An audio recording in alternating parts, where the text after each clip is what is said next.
And the reopening of the Troy Bridge stands as a tangible demonstration of the government's commitment to improving the lives of Jamaicans through strategic infrastructure investment. It reflects our determination to build stronger, safer, and more resilient communities while creating the conditions necessary for economic growth and national development. The bridge is part of our broader vision to modernize Jamaica's infrastructure and ensure that our roads, bridges, housing developments, water systems, and other critical assets can withstand the challenges posed by a changing climate while supporting the needs of a growing economy. This new Troy Bridge has been designed not only to restore connectivity, but to provide a safer, more resilient structure capable of serving generations to come. Projects of this nature do not happen by chance. They are made possible through careful planning, technical expertise, strong partnerships, and a shared commitment to serving the people of Jamaica. I therefore extend sincere appreciation to all the stakeholders who contributed to this achievement, including the teams from the ministry and the National Works Agency, the engineers, consultants, and contractors, particularly Dwight's Construction Limited, whose dedication and professionalism helped bring this project to completion. Most importantly, I wish to acknowledge the residents of Troy and the surrounding communities. Thank you for your patience, understanding, and unwavering resilience through this period of disruption. Your perseverance has inspired all of us who have worked very, very hard to make this day possible. As we celebrate this milestone, let us also recognize what it symbolizes: the strengthening of communities, the restoration of opportunities, and the promise of continued development for future generations. So once again, thank you for joining us on this historic occasion. Your presence underscores the significance of this achievement and the collective effort that has brought us to this moment. God bless you all.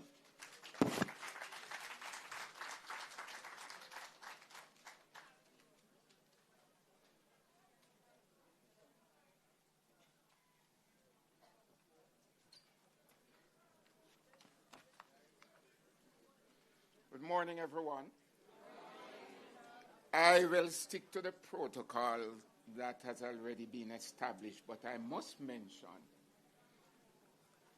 the most honorable Dr. Andrew Hones, Minister Morgan, my Member of Parliament, Mistress Marissa Dalrymple Filbert, and of course, Mr. Michael Phillips. Good morning. It is my pleasure to bring greetings on this very important occasion as we celebrate the official opening of the Troy Bridge. Today represents much more than the completion of a construction project. It is the restoration of a vital link that connects families, facilitates access to essential services, and strengthens the daily lives of the people who depend on this roadway. When the bridge collapsed, it created significant challenges for residents, commuters, farmers, students, and business operators. And please remember, and teachers, yes. And please remember that I live in this little district. I was born here. And when this bridge collapsed, many times you hear the people passing my place, Prime Minister, and you hear them bawl out, "Gauger, you now fix the bridge." so I am more than happy. Today, we celebrate not only a rebuilt bridge, but renewed confidence, improve accessibility, and enhance safety for all who use it. On behalf of the residents of Troy and by extension, Trelawny, Manchester, I extend sincere appreciation to the Honorable Prime Minister and the Minister, Minister Morgan, for this unwavering commitment to improving the quality of life of Jamaicans. Our government's continued investment in infrastructure demonstrates a clear understanding that strong communities are built upon strong foundations. I also wish to express heartfelt thanks to all other ministers, members of parliament, and technical team. I know my member of parliament was on it. I know Mr. Phillips was on it too. You all worked diligently to ensure the successful completion of this project. To the residents of Troy, thank you for your patience throughout the rehabilitation process. This bridge belongs to you, and today's achievement is one that the entire community can celebrate with pride as we officially open this important structure. Let us continue to work together to build stronger, safer, and more prosperous communities across Trelawny and Jamaica. Thank you, and may God continue to bless the people of Troy, the parish of Trelawny, Manchester, our government, and the beloved Jamaica. Thank you.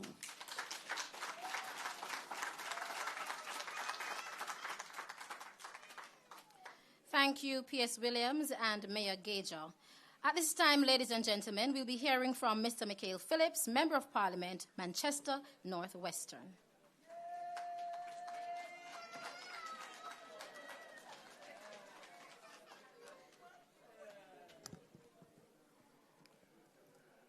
Most Honorable Prime Minister, Custos, Gentles, Minister Morgan, my colleague, Member of Parliament, Mercer Dalrymple Filbert, His Worship the Mayor, Colin Gager, and also I'd like to recognize Deputy Mayor for Mandeville and the Councillor for the Mile Gully Division, Rohan Kennedy.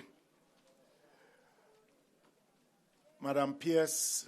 and the team from the National Works Agency, students from Troy Primary, High School, as to the head boy and head girl from Troy, and we also have some students here from Mile Gully High School, residents from North Trelawny, South Trelawny, and my constituents from across the bridge from Northwest Manchester. You know, I said to the PS when she sat down that she put the rest of us speakers under pressure, because I doubt that anyone that is following her can't sing like she did. But the bridge was a long time coming. It was a long time coming.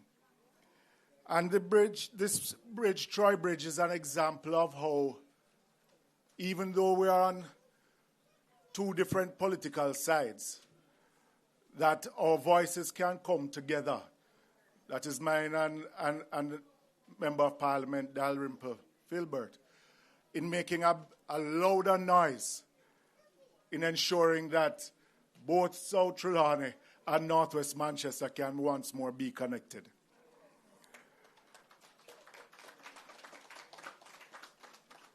Sometimes we felt like we were a lonely voice in the wilderness. But I have to also, even though we have had many of tension spat, Sir Prime Minister, it did not change course. And the Prime Minister saw the importance, and the team from the National Works Agency saw the importance of ensuring that the Troy Bridge was reconstructed. Next month, well, August would make 5 years. But it's a better late than never. Manchester Prime Minister was more affected in this instance. Because we had students who live on this side, who went to Troy, who had to be relocated to other schools. I mean, I nearly lose my life crossing the bridge one day. Fell crossing the bridge. We had teachers who teach at Troy, who live over on the Manchester side, who had to relocate, leaving their residence over on that side, renting houses on this side. So there was displacement on both sides. I was in the area a few weeks ago, about 2 weeks ago, seeing persons, market vendors, crossing the bridge now, heading towards Santa Cruz, heading to Westmoreland. So it is a connection not only for farmers, for students, but also for tourists.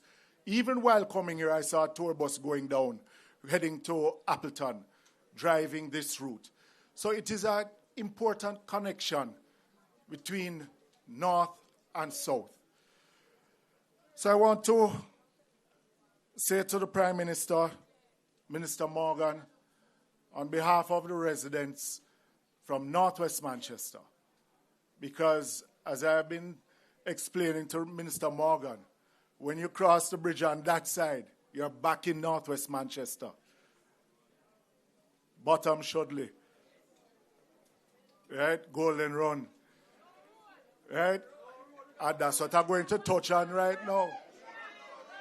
Right? But I want to, since Minister Morgan will be speaking in Parliament in another few weeks, to remember deep rural Jamaica on our roads. Kingston is not Jamaica alone. Mandeville is not Manchester alone. Falmouth is not Trelawny alone. Remember us in deep rural Jamaica whenever you're crafting that road program.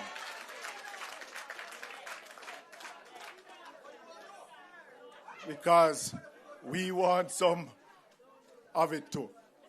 But I will not make the roads take away from the greater issue that today we are officially opening the Troy Bridge, which has now connected the two constituencies together and connecting residents from where we once came from.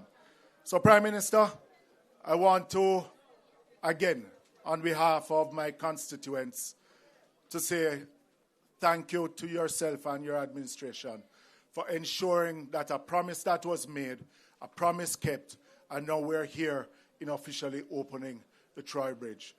May God continue to bless you. Thank you.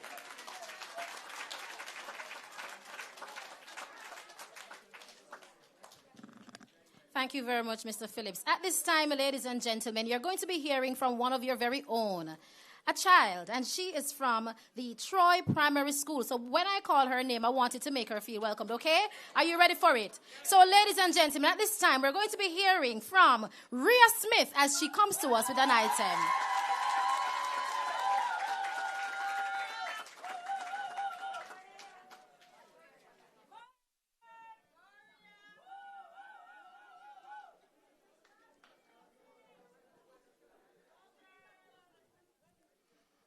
Stop for Watch Me by Missy Collins. Hey, big man, stop for Watch Me and don't laugh with me. You're not sister, me a little bikini. Try take your eye them off of me. You think say me a Friday?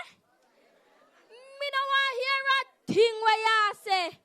Come here, just one baby, or you not make my family bury me. Hold on, your ears them now work. You not hear me, so you have to stop for watch me.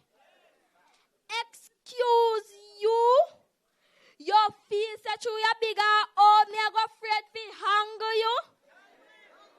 See me parents grow me as a sensible little bikini. So you can't fool this girl. Cause my father don't tell me say me pretty like Miss World. So you no better come tell me that your favorite dopey but. You no hear me say you fi stop for watch me. You no see say me a little bikini. Hey big man, stay in your lane. Cause you now make my life good on the drain. Left me alone. Make me enjoy me days. Try take a them off of me. Me a beg you do. Stop for watch me.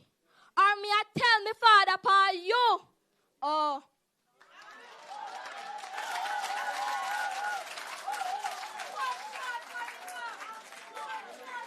Thank you very much, Ms. Smith. At this time, ladies and gentlemen, I invite to the lectern the Honorable Marissa Dalrymple Filbert, Minister of State in the Ministry of Justice and Constitutional Affairs and Member of Parliament for Trelawny Southern.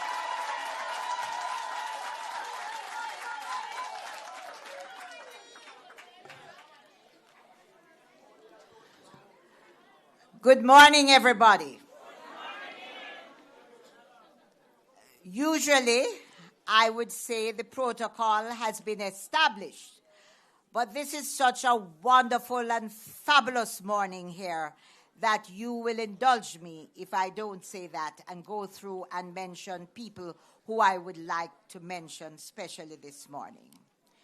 And I am going to start with our most Honorable Prime Minister, Dr. Andrew Michael Holness.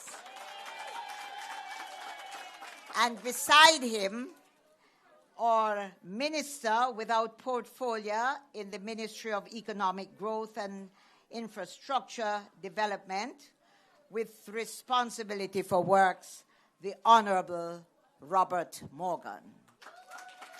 I want also to mention our custos of this parish, Mr. Hugh Gentles, who was born, bred, lives and has his being right here with us in this parish. My colleague Member of Parliament, Michael Phillips, from Northwest Manchester. Mr. E.G. Hunter, Chief Executive Director of the NAA, and Mr. Varden Downer, the Senior Director in charge of projects, who are here with us this morning. Our Mayor of Falmouth and the Councillor of this division, Warsop, Mr. Colin Gager. And PM, I am extremely proud to say with me this morning are the 4 councillors of South Trelawny. Mr. War, Liston War from the Ulster Spring Division, Mr. Smith from the Lormers Division, Mr. Davis from the Albertown Division, and in Trelawny we are one. Mr. Bartley has traveled from North Trelawny and is here with us to represent North Trelawny because we are one people. I also want to mention this morning our Superintendent of Police, who is here, and members of the police force. I want to mention the press. Residents of South Trelawny, you come first and are most important to me.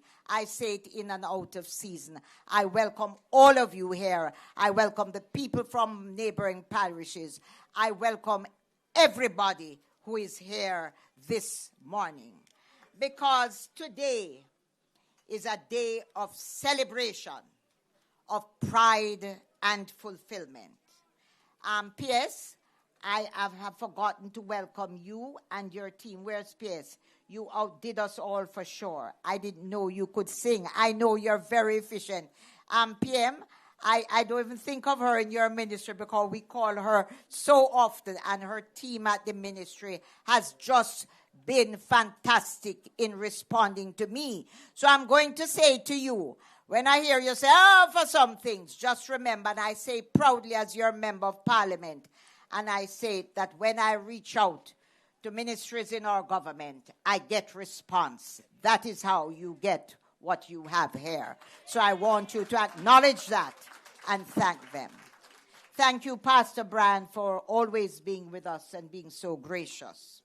I said today is a day of celebration, pride, and fulfillment as we gather to witness the opening of the Troy Bridge, a project so many of us have waited for so long. This bridge represents, as my colleague said, more than just concrete, steel, and engineering excellence. It represents our Prime Minister and the government's unwavering commitment to improving the lives of our people through strategic investments in infrastructure.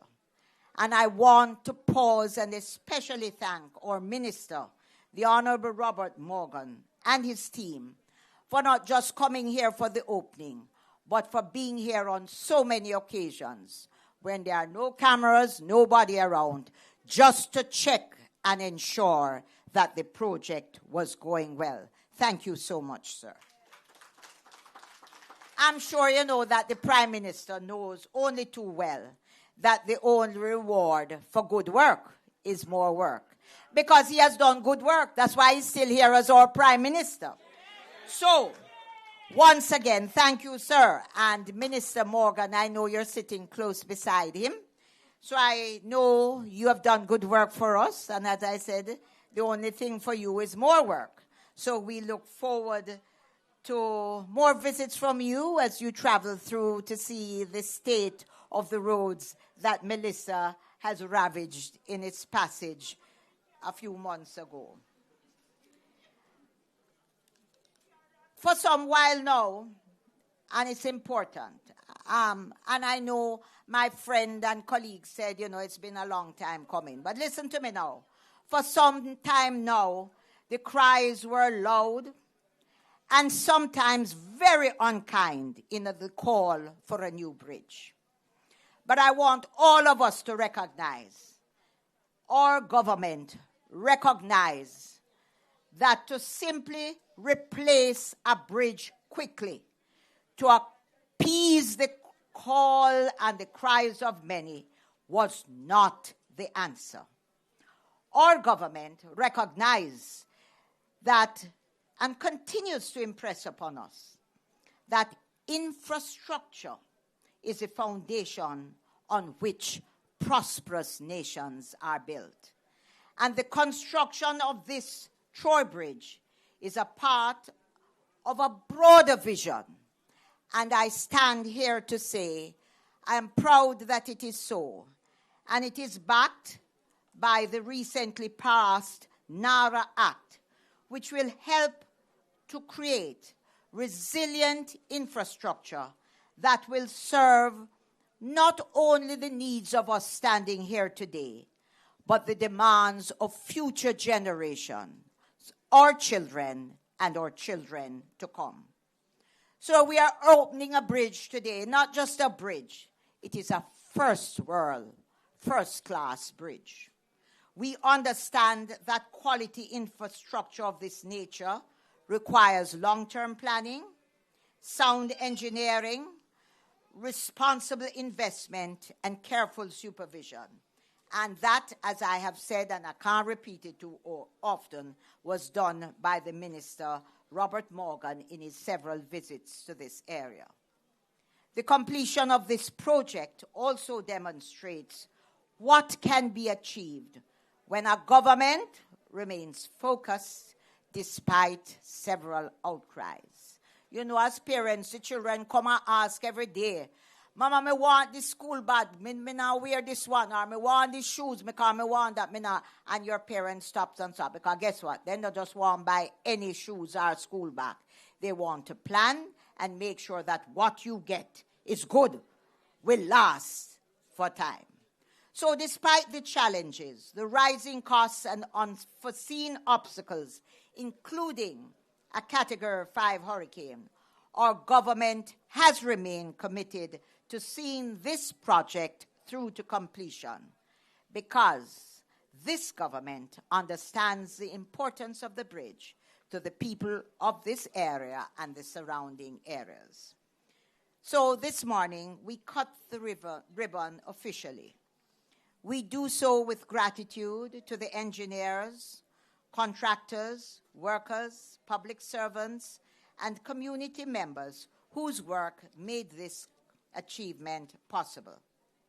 To everyone gathered here today, I say with confidence that the opening of the long-awaited Troy Bridge is not the end of our journey. It is another milestone along the path of national development. Today, as Member of Parliament for South Trelawny, I encourage us all to stand connected, empowered, and ready for the future. May this bridge serve us all for generations to come, and may it stand forever as a testament to progress, partnership, and the enduring spirit of a people led by a committed government. Thank you all, and may God bless this community, our nation, our Prime Minister, and our government. Thank you.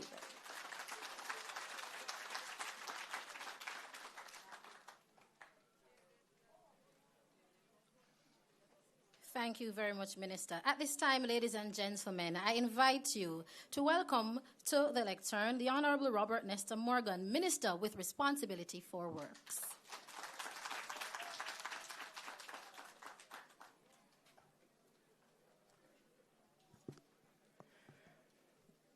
Good afternoon, ladies and gentlemen. I want to first recognize the protocols that have been established, but I want to acknowledge the teams from the National Works Agency, the Ministry of Economic Growth and Infrastructure Development, the contractor, the engineers, the community leaders, the clergy, but most importantly, Mrs. Filbert, Mile Gully High, Warsop Primary, Troy High, Wilson Run Primary and Infant, the residents of South Trelawny and Northwest Manchester, and Troy Primary as well. You are the ones who have had to deal with the challenges of the absence of this bridge over the last 5 years. I have been here several times, Prime Minister, and every time I come, I heard the stories of the students, of the teachers, of the principal, of the business people who have had to journey long miles to carry out their business and to get their education. So it's a real pleasure here for me today to be at the official opening of this bridge. And this is, to me, not simply the opening of a bridge. It's the restoration of a vital connection. It is the return of an easier movement for families, farmers, students, workers, taxi operators, business operators, emergency services, and all those who depend on this corridor on a daily basis. Today, we are not just marking the completion of a project. We're reconnecting communities and restoring access. And more importantly, we have built a bridge that is built to last. When we signed the contract, we had Beryl. When we started building, we had Raphael. And just as we finished building the bridge, it was tested by Melissa. Prime Minister, the two sides of the bridge were washed out, but the bridge, like a pillar of excellence, stood in the middle of the river, could not be moved.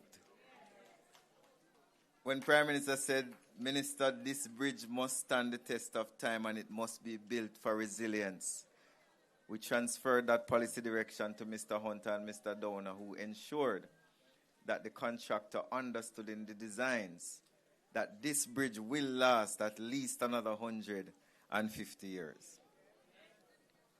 So it's not just a repair for today, it's an investment of your tax dollars by your government for tomorrow, for future generations. This bridge will outlast most of us sitting in this room today. I want to thank the residents for your patience and your resilience, as I know that the works at times were inconvenient.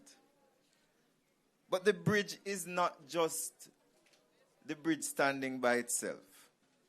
The bridge is a symbol of the approach of your government in relation to infrastructure works. Jamaica has about 875 bridges that are controlled and managed by the National Works Agency. Most of these bridges were built decades ago. Some were built over a century ago, in the colonial period and after.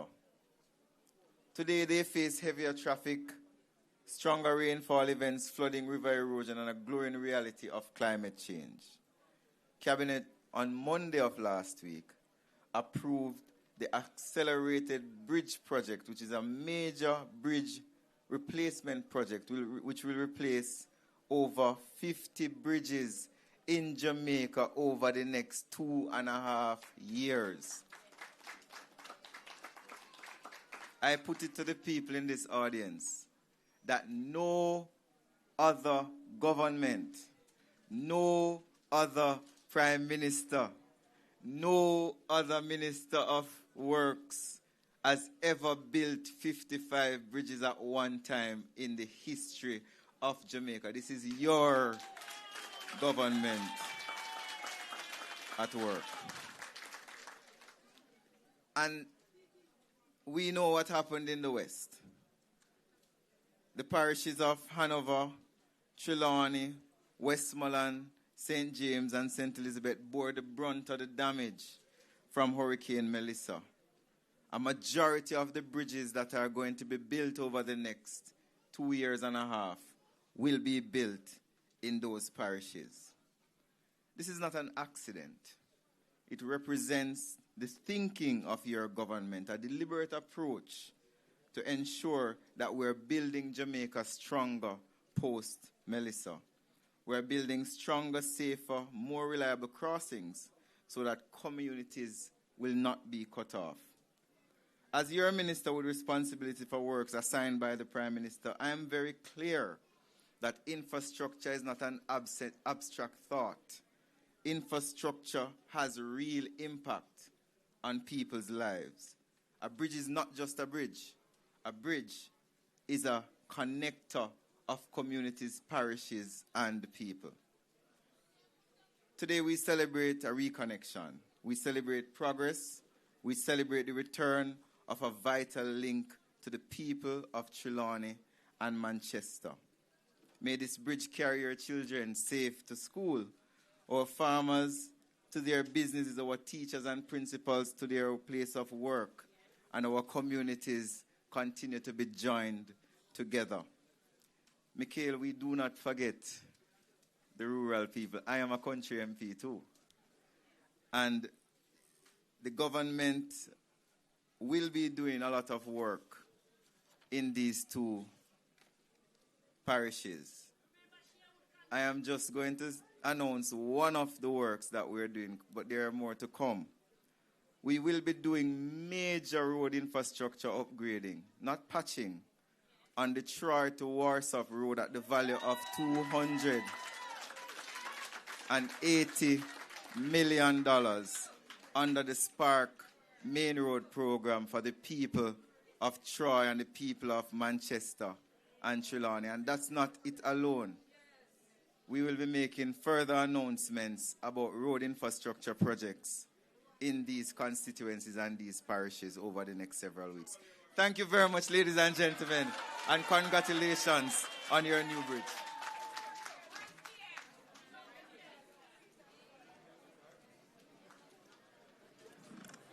Thank you so very much, Minister, and thank you for your stewardship of this project and other projects to come.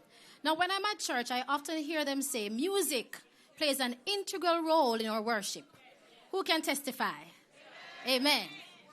And so I dare say that music plays an integral role in any event that we have in Jamaica. True or false? True. And so, ladies and gentlemen, at this time, please make welcome Rihanna Williams from the Troy High School as she brings to us a musical item.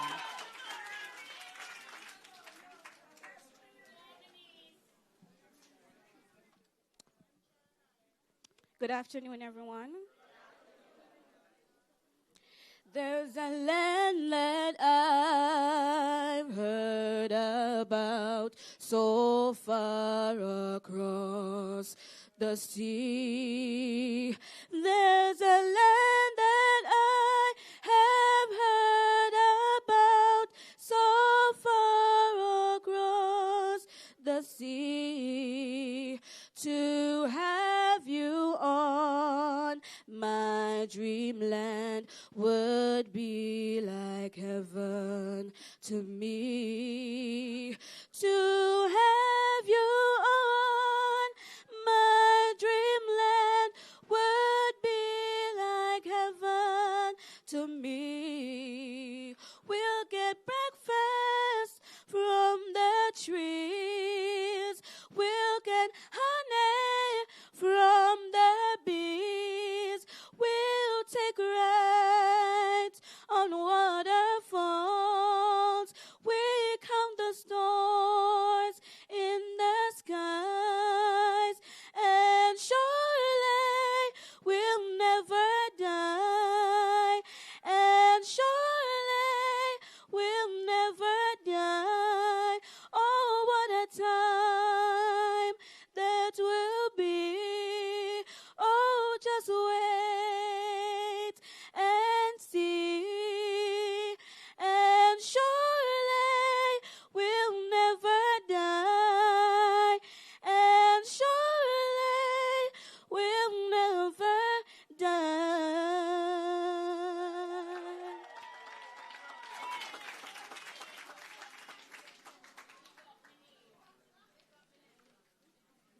Well, that was good, wasn't it? I heard over this side, well, big up my niece. On this side, there's a very proud aunt on this side. Big up my niece. She did well, didn't she? That was beautiful. Some good range and runs there. Yeah, man, she has a bright future ahead. So, ladies and gentlemen, it gives me great pleasure, immense pleasure, to welcome at this time to the lectern your Prime Minister, our Prime Minister, the Minister of Economic Growth and Infrastructure Development, Dr. the Most Honorable Andrew Holness.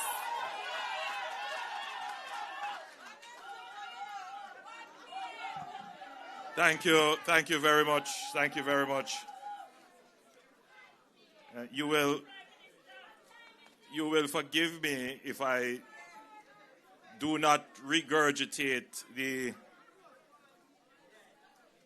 very prominent list of persons who are here gathered to celebrate the opening of this bridge. And I'm sure you will all feel dignified and acknowledged when I say it's good to see you all nice and decent people.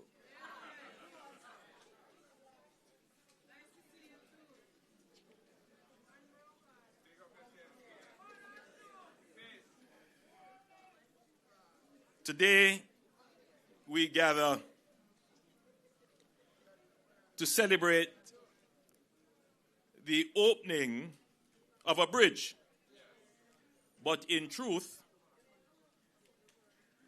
we are celebrating something much greater than a bridge. We are celebrating reconnection. We are celebrating resilience. We are celebrating the triumph of persistence over delay.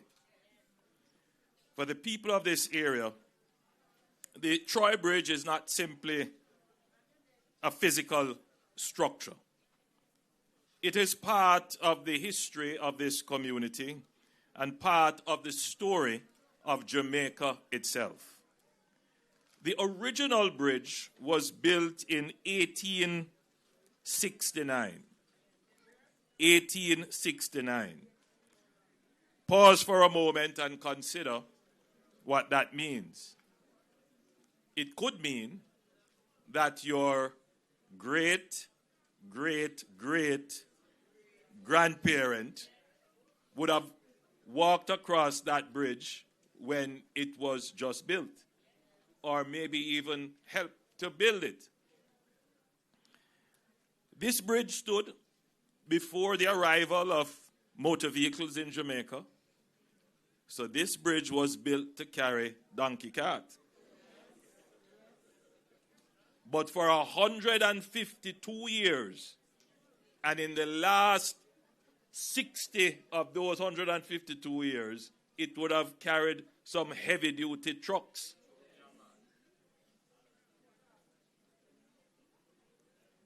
It stood before electricity reached here. It stood through generations of change, connecting families, farmers, merchants, churches, schools, communities, right across the parishes of Manchester and Trelawny. But I want you to consider that this bridge was constructed after a pivotal point in Jamaica's history, a point which some of you may know about by virtue of the limited exposure you would have to this event in your school curriculum. I'm expecting that the children who are gathered here from Troy Primary and Troy High, and forgive me if I don't remember all the other schools that are here, the Morant Bay Rebellion. How many people know of the Morant Bay Rebellion? It is why we celebrate the national heroes, Paul Bogle and George William Gordon. We don't know, many of us, what really happened there. We know there was a rebellion. Over 300 Jamaicans were killed. Estates were burnt. It was a massive rebellion. But what it did was to spark a renewed interest on how Jamaica was governed by the British colonial power. After the rebellion, the then Governor Eyre, was recalled, and indeed he was tried in the United Kingdom. A new governor was sent to Jamaica. In fact, there was a royal commission to study why there was the rebellion. And the commission found many things. It's not my time today to present on what the commission found. But what it did find was that Jamaica was not being properly administered. Governance, infrastructure development. And they decided that the parliament at the time would be dissolved, because there was a local parliament of local planters and wealthy people. And Jamaica became, after that parliament was dissolved, it became a crown colony, meaning that it was administered directly from the United Kingdom. It didn't have its local parliament to administer its affairs anymore, because it was clear that there was a failure in the local governance of affairs in Jamaica. And out of that came a massive thrust to reorganize and redevelop Jamaica. So, somewhere around 1867, thereabouts, they started to restructure Jamaica. Jamaica at that time had 22 parishes.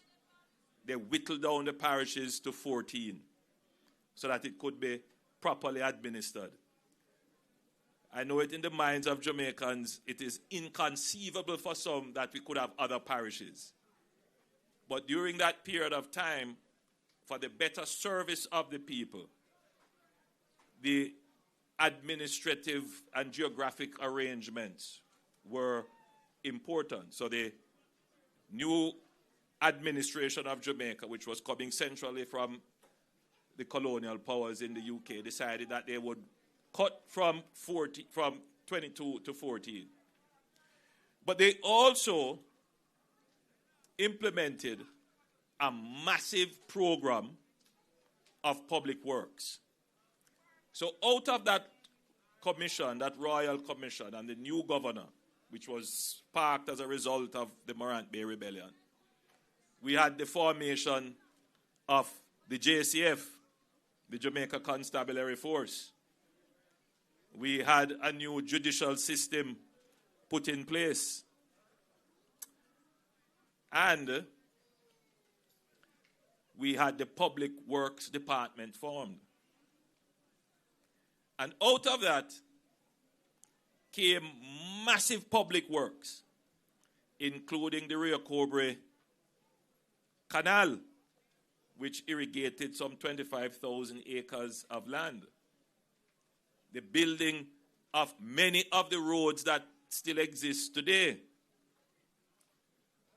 And bridges, including the Troy Bridge, which was started in somewhere about 1868 and completed in 1869.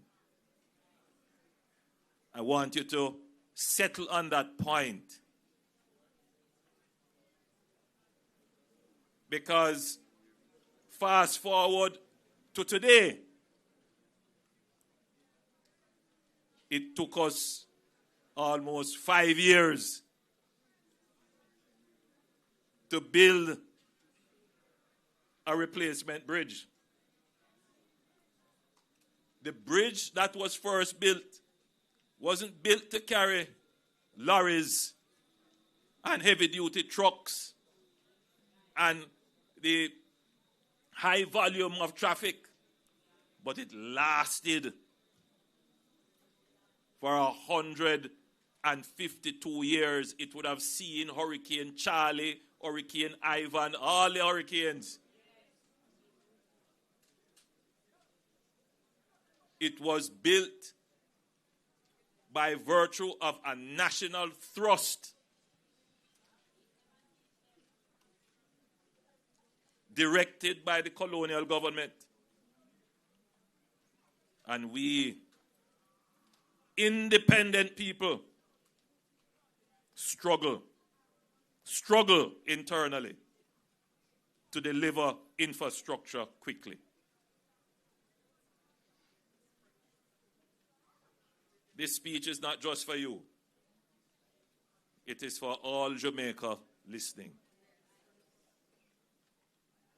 This bridge, it is not only for the benefit of Troy, the area around, the communities around. This bridge is a lesson to Jamaica.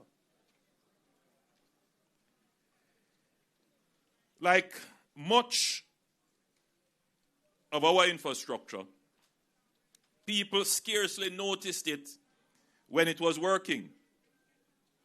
But when Tropical Storm Grace destroyed the bridge in 2021, everyone suddenly understood its value. The closure of this crossing did not simply create great inconvenience, it disrupted lives. Students had to travel long distances to school.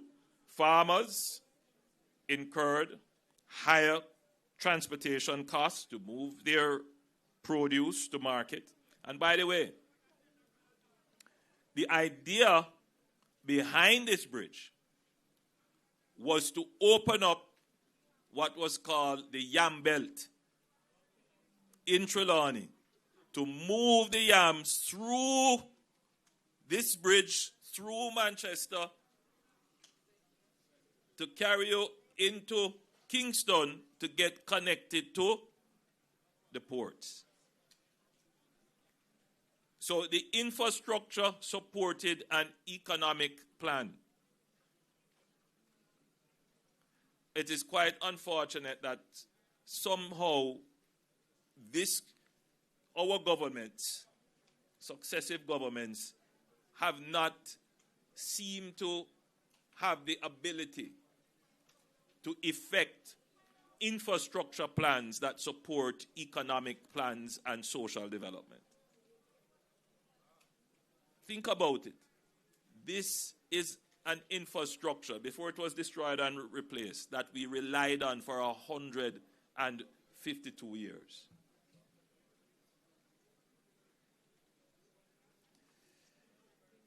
The destruction of this bridge reminded us of a simple truth. Infrastructure is not merely concrete and steel. Infrastructure is opportunity made real. Opportunity materialized, opportunity accessible. Infrastructure is productivity made possible. Throughout history, the great civilizations of the world understood this principle. The Romans built roads and bridges not as monuments, but as instruments of commerce, administration, and national cohesion. Across every successful nation, transportation networks have reduced distance, expanded opportunity, and created prosperity. Jamaica's development must follow that same path. The roads, bridges, railways, ports that were built during the 19th and 20th century connected our people to markets, connected communities to each other, and connected the nation to economic opportunity. The Troy Bridge belongs to that proud tradition. But at this point, the nation should consider that much of our infrastructure that we have today was generated from that era of infrastructure rapid growth planning. That infrastructure is now aged. It has outlived its useful and engineered life.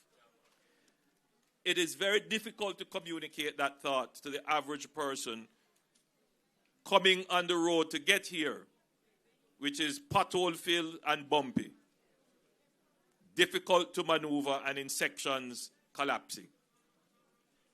All you want to hear is how we're going to replace that road and why is the road bad, without necessarily appreciating the context behind this.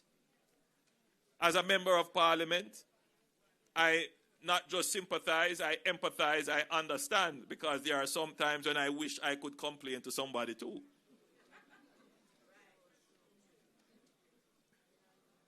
So it is a matter of passing it on to the Prime Minister when the pressure from the citizens reach you to say, I've brought it to a higher authority to get these roads repaired.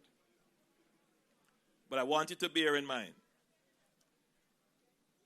that we are not going to be able to repair overnight the 20,000 kilometers of roadways that we have, much of which was built over 100 years ago.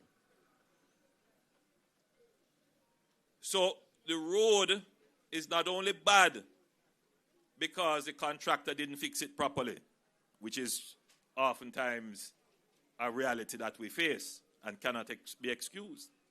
The road isn't only bad because water intrusion or other weather events. The road is bad because it is old.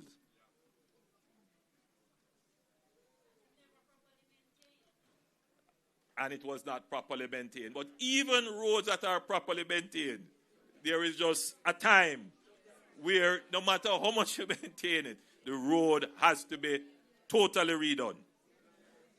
Which is why we have the Spark program. A lot of people said to us when we were doing the Spark program, why not just take the money and patch the road? That was said even by some of our own MPs. Because you see, they don't understand the problem. Every year, Minister Morgan will tell you, he comes to me pleading for more money to do patching. And every year we are patching. Sometimes we are patching the patch that we patched.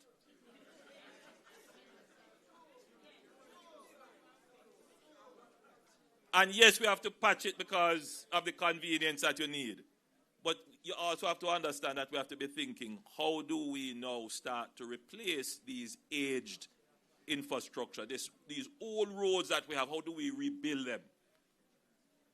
And that's what the Spark program is designed to do. We are literally not just patching and resurfacing, we are rehabilitating.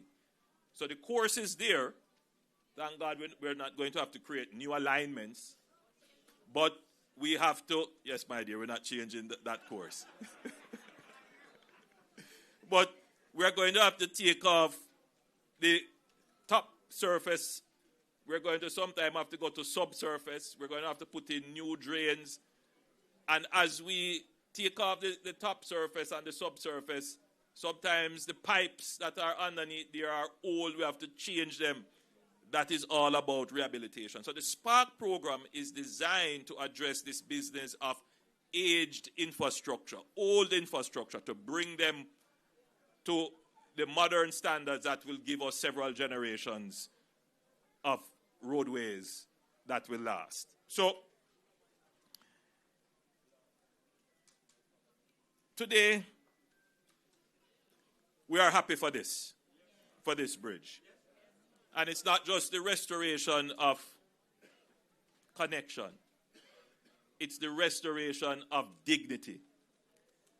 When I saw the first news clips of the kids trying to cross it, some with rope, some wading in the water, I just felt very very sad about the whole situation. And said, this is not what Jamaica is about. And today, we are restoring the dignity of the people around the area who rely on the bridge. It also restores the confidence of the people because, sometimes as I could have picked it up from the very rousing applause when, I don't remember who said it, you must not forget the rural communities. I think it's Mikhail who said it, and endorsed by Minister Morgan, claiming his rural heritage. Because there are oftentimes rural communities feel forgotten. It's a loss of dignity, a loss of respect, a loss of confidence. And let me assure you, your government does not forget the rural communities. What the government is trying hard to do is to rapidly integrate the rural communities into the nerve centers of economic activities. And that means ensuring that you have proper roads to be able to connect. So you can move from here to Kingston, here to Falmouth, here to Montego Bay very quickly. You can choose to live here and choose to work elsewhere. You can move your goods from here to the markets where they will be sold quickly. That's the idea. So we're not forgetting rural communities. And the $230 million spent here is a symbol that you are top of mind and not forgotten.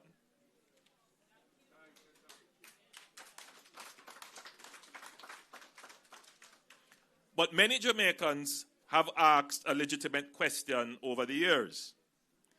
If everyone agreed that the bridge was needed, why did it take so long?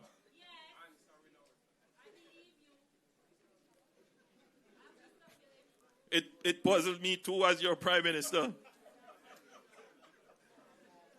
Because the then Speaker of the House, who was the Member of Parliament for one side of the bridge, took an unusual privilege in Parliament as Speaker to raise the concern And I was about to write her a note to say that this was not usual protocol for speakers to use their chair to raise their constituency matters. But before I could pen the note, the Member of Parliament for the other side, Michael Phillips, stood up and raised the issue as well. So there was a bipartisan agreement that the Troy Bridge must be fixed. But there is such a thing as procedure. I have been using the term bureaucracy. The answer lies, the question deserves an honest answer, right? And the answer lies in the systems governments use to ensure that public funds are spent responsibly. Over many decades, countries around the world learned difficult lessons about poorly planned projects. Bridges were built without proper designs, roads were approved without adequate engineering studies, costs were underestimated, budgets were exceeded, projects were started sometimes even without financing, and taxpayers ultimately paid the price. To prevent those mistakes, government developed systems of public investment appraisal. These systems require detailed engineering assessments, environmental reviews, economic analyses, procurement plans, fiscal evaluations, and independent approvals. These are not meaningless exercises. They serve an important purpose. They help to ensure that taxpayers receive value for money. They reduce waste. They discourage corruption. They strengthen accountability. They support sound fiscal management. And so as Prime Minister, I would never advocate abandoning these principles.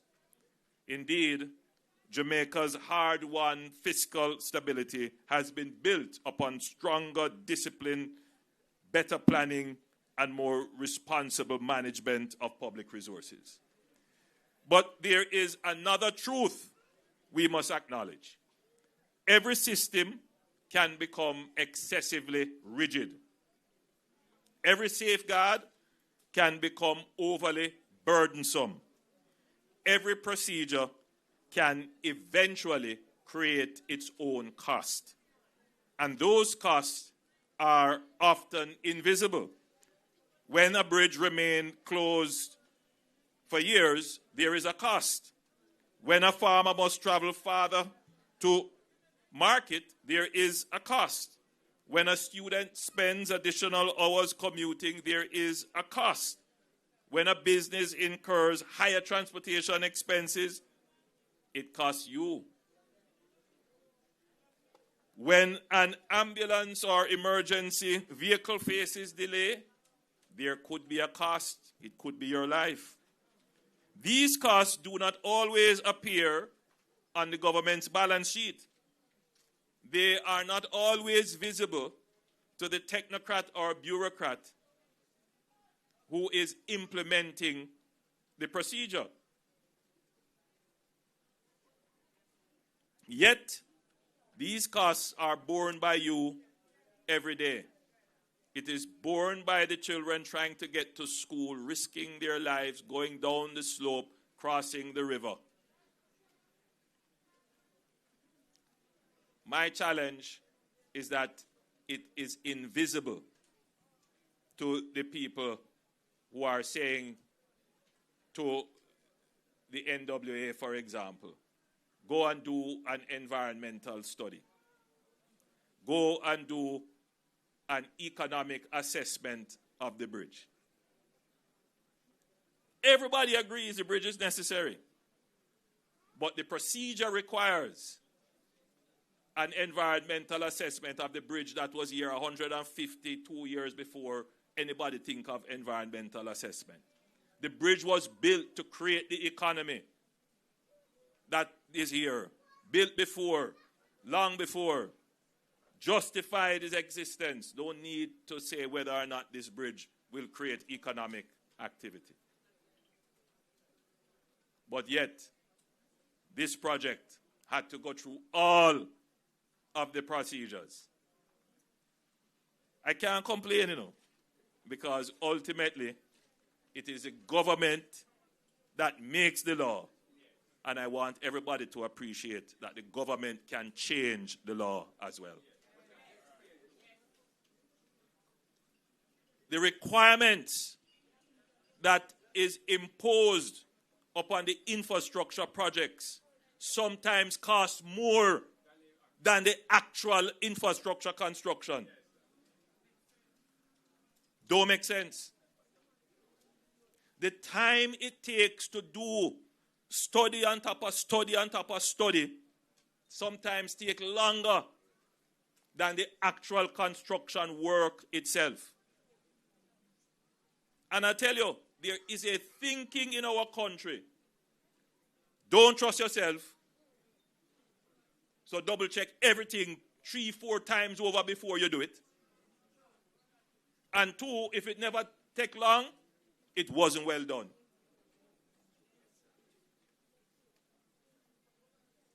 It's a culture that has embedded itself in our public bureaucracy.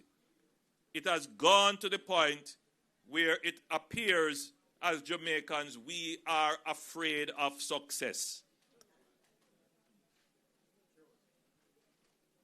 We have allowed a certain school of thought to paralyze us. When the colonial government decided after 1865 that they were going to build this bridge, they said, build the bridge. And with the bridge, the road, the irrigation, all of it was done. We as independent people, we can't figure out how to build the bridge and still be accountable and transparent at the same time. Our bureaucracy must change. Sometimes it is less effective at measuring the cost of not building quickly enough. I want you to understand that point. The system we have is quite effective at measuring the cost of building, but it is not effective at measuring the cost of not building quickly enough. It would have cost us at least 30% less if we had built this bridge 4 years ago.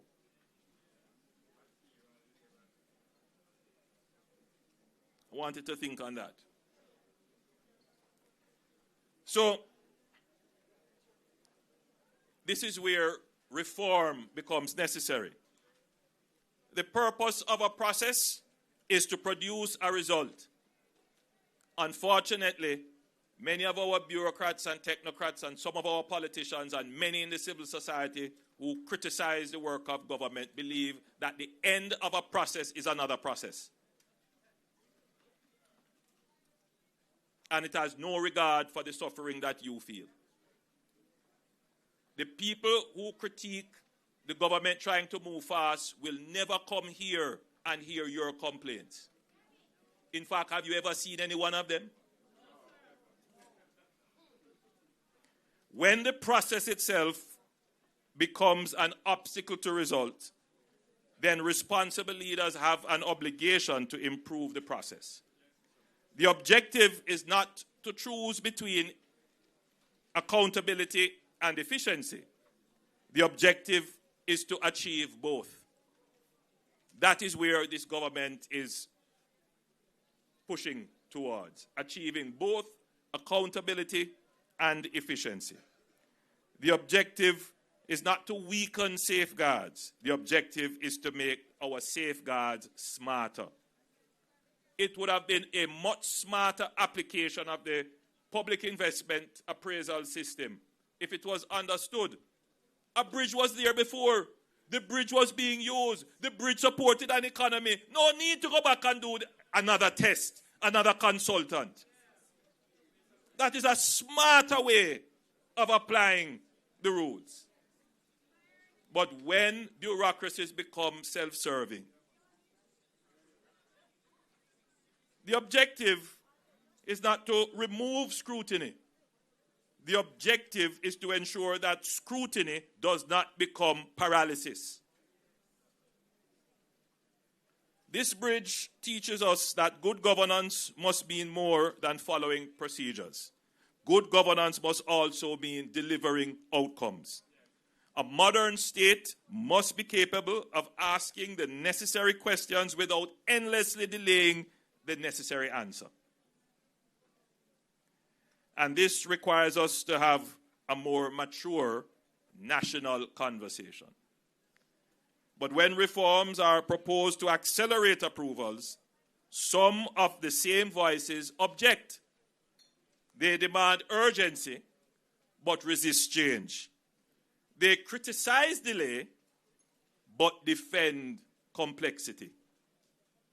They speak passionately about process, but rarely acknowledge the hardship experienced by the people waiting for benefits.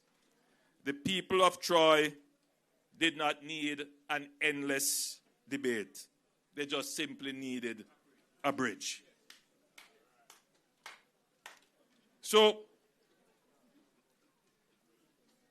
empathy requires us to reconsider not only the risk of action, but the cost of inaction.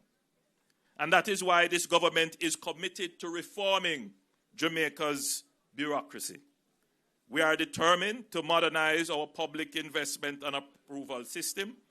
We are determined to reduce duplication. We are determined to shorten approval timelines. We are determined to create accelerated pathways for critical infrastructure projects where delay imposes significant hardships on citizens, because efficiency is not the enemy of accountability.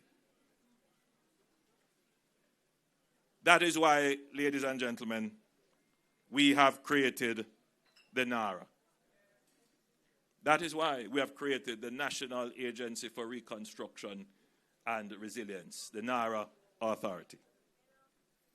So, NARA will seek to structure projects, order them, cut unnecessary bureaucratic red tape, but at the same time gives a high level of accountability, transparency, and ensures the integrity of the processes.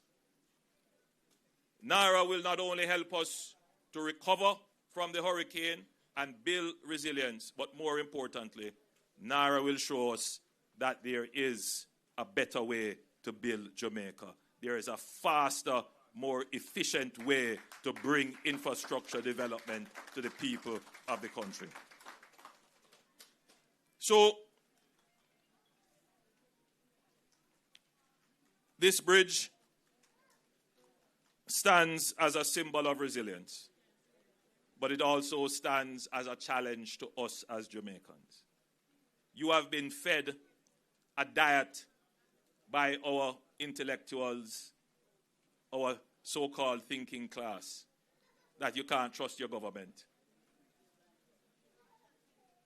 that everything that is being done, there is something hidden behind it. You have been fed a diet which says your government is incapable. As independent people, we need to shake that off, and we need to support the effectiveness of government. We must support governments that deliver for the people.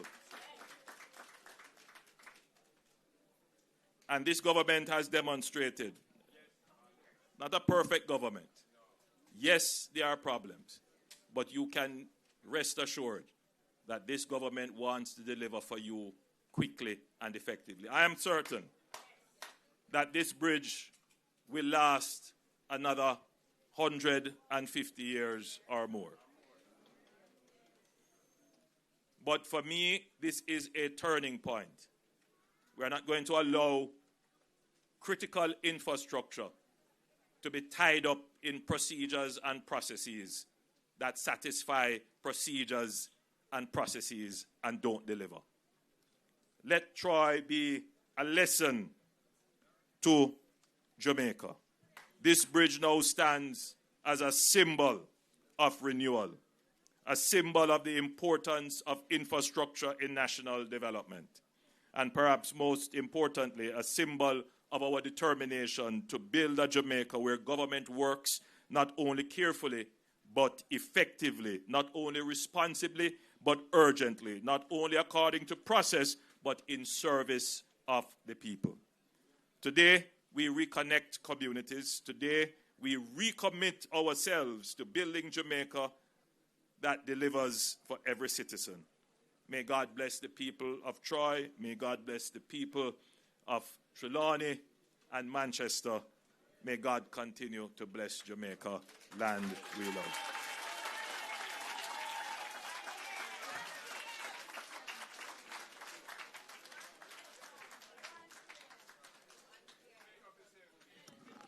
Thank you very much, Prime Minister.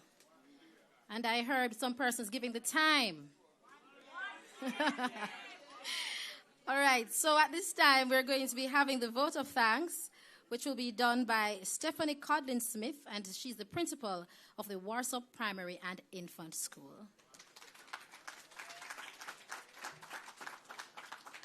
Thank you very much. Good afternoon, everyone. All good things must come to an end. Today, this is just one of the many good things that has come to an end. This structure has truly bridged an important gap. We express our thanks to all who would have made deliberate efforts to make this happen. Our Member of Parliament, Mr. Phillips and Mrs. Dalrymple-Philibert, the ministers and the agency, we thank you. The constituents of Southern Trelawny, Northwestern and Northeastern Manchester are truly grateful, and we say thank you. To the students who performed today, thank you for an excellent performance. Prime Minister, as we consume the diet of effective governance, we thank you and always know that South Trelawny is your home away from home. And I will end by saying, Geja, thank you for fixing the bridge. Thank you.